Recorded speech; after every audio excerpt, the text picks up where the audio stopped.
नमस्कार।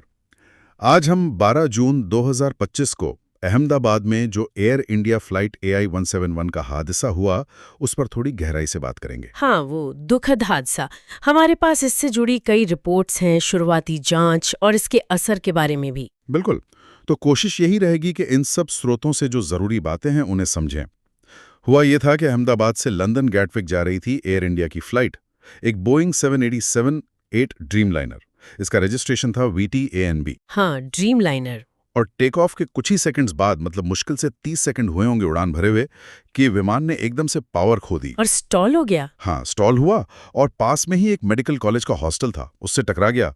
बहुत ही भयानक। विमान में कुल 242 लोग थे, 230 यात्री और 12 क्रू मेंबर्स। और ये हादसा इतना भीषण था कि विमान में सवार सिर्फ एक ही व्यक्ति बच पाया। सिर्फ एक।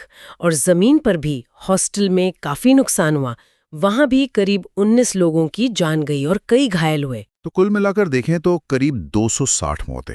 यह आंकड़ा वाकई बहुत बड़ा है। हाँ, और पहचान के लिए DNA टेस्टिंग और फेशियल रिकग्निशन का इस्तेमाल हो रहा है। एक और बात, ये बोइंग 787 ड्रीमलाइनर का पहला जानलेवा हादसा है ना?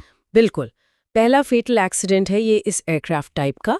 और भारत के लिए भी देखा जाए तो कई दशकों में ये सबसे बड़ी विमानन त्रासदी है। अच्छा, अब जांच की बात करते हैं। ब्लैक बॉक्स मिल गए? हाँ, कॉकपिट वॉइस रिकॉर्डर और फ्लाइट डेटा रिकॉर्डर दोनों मिल गए थे।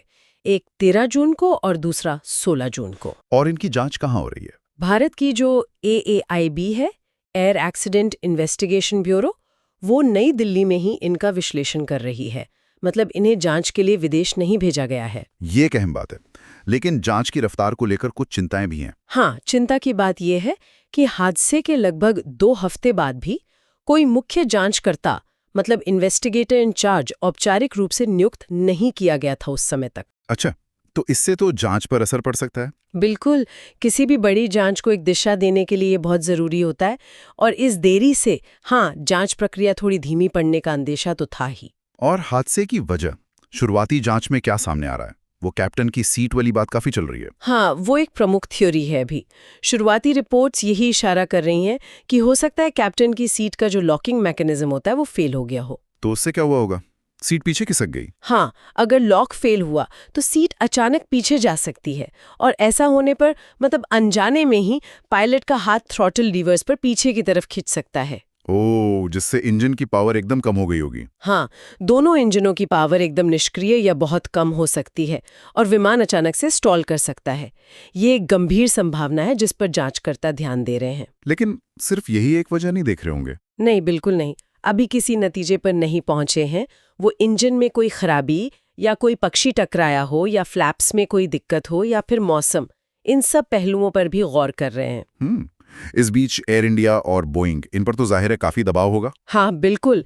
एयर इंडिया का तो कहना है कि विमान का मेंटेनेंस रिकॉर्ड वगैरह सब ठीक था। और बोइंग और इंजन बनाने वाली कंपनी GE एरोस्पेस, वो भी जांच में पूरा सहयोग कर रहे हैं। लेकिन बोइंग के लिए एक और झटका है, उनके 737 मैक्स के बाद। निश्चित रूप से इस हादसे के बाद बोइंग की मुश्किलें बढ़ी हैं, उनके शेयर्स गिरे हैं और दुनिया भर में जो रेगुलेटर्स हैं वो अब 787 विमानों के पायलट सीट मैकेनिज्म पर सवाल उठा रहे हैं, जांच कर रहे हैं। और भारत में DGCA ने भी कुछ एक्शन लिया है? हाँ, भारत में DGCA ने कुछ कड़े कदम उठाए हैं। क्रू की शेड्यूलिंग और सुरक्षा जांच में कुछ प्रणालीगत उल्लंघन पाए जाने पर 3 अधिकारियों को हटाया भी गया है। अच्छा, तो ये सिर्फ एक तकनीकी खामी का मामला नहीं लग रहा, प्रक्रिया में भी कुछ कमियां हो सकती हैं। हाँ, ये कदम शायद इसी तरफ इशारा करते हैं कि सुरक्षा प्रक्रियाओं में शायद कुछ कमजोरियां थीं जिन पर अब ध्यान देना बहुत जरूरी हो गया है।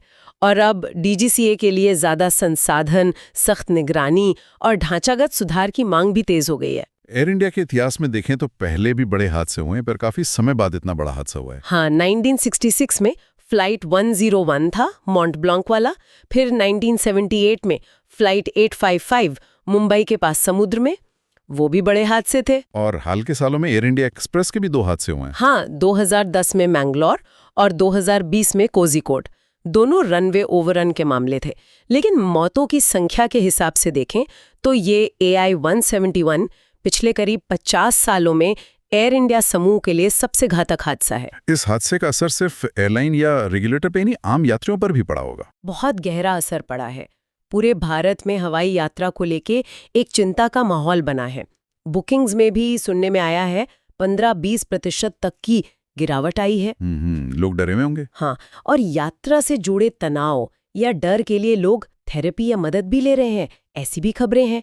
एयर इंडिया के सीईओ कैम्पबेल विल्सन ने आश्वासन तो दिया है कि सुरक्षा पहले है, कोई भी विमान 100% सुरक्षित हुए बिना नहीं उड़ेगा। और रेगुलेटरी लेवल पर भी कुछ बदलाव हो रहे हैं? हाँ, डीजीसीए में स्टाफ बढ़ाने की बात चल रही है, ब्लैक बॉक्स विश्लेषण की तकनीक को और बेहतर करने पर काम हो रहा है। मतलब हरकत तो तेज हुई है। तो कुल मिलाकर देखें तो AI-171 हादसे की जांच अभी चल रही है। कैप्टन की सीट का फेल होना एक बड़ी संभावना मानी जा रही है, लेकिन पुष्टि नहीं हुई है। हाँ, और बोइंग पर वैश्विक दबाव बना हुआ है। भारत में विमानन सुरक्षा नियमों और यात्रियों के भरोसे पर भी इसका बहुत गहरा असर पड़ा है। बिल्कुल। और अंत में एक सोचने वाली बात यह है कि इस हादसे का तात्कालिक कारण चाहे जो भी निकले, सीट लॉक हो या कुछ और, ये घटना हमें विमानन सुरक्षा निगरानी में किन गहरी मतलब प्रणालीगत कमजोरियों के बारे में सोचने पर मजबूर करती है। और ये कमजोरियां शायद सिर्फ भारत तक ही सीमित ना हो, बल्कि हो सकता है वैश्विक स्तर पर मौजूद हो, जिन पर भविष्य में और ध्यान देने की जरूरत होगी ताकि ऐसी दुखद घटनाओं को दोबारा होने से रोका जा सके।